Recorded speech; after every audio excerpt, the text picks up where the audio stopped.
Bonjour chez vous, bonjour à tous, bienvenue dans notre émission, votre émission les 5 minutes d'édification avec la rhapsodie de réalité.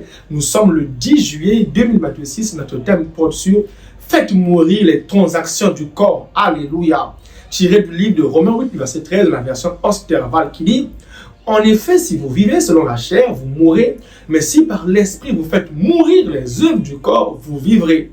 En commentaire, pasteur nous dit ceci. Il y a une profondeur dans le passage biblique ci-dessus que vous devez comprendre.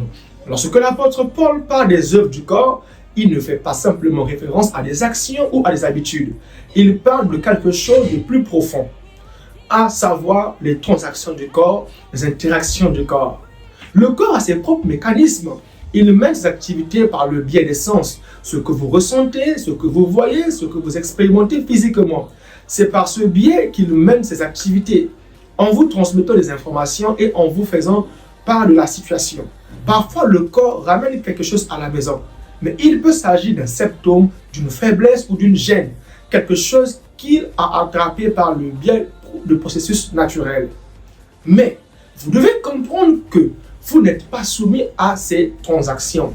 Vous ne devez pas être régi par les rudiments de ce règne terrestre. Au contraire, vous devez vivre au-dessus d'eux.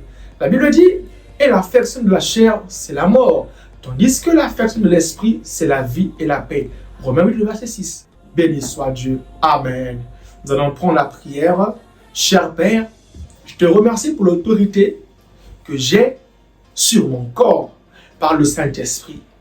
Je refuse d'être gouverné par les sens. Je choisis plutôt de marcher dans la vie, la force et la domination. Au nom de Jésus, Amen. Pour approfondir cela, on peut lire le livre de Romains 8, le verset 6, Romains 8, le verset 11 et Galates 5, le verset 16.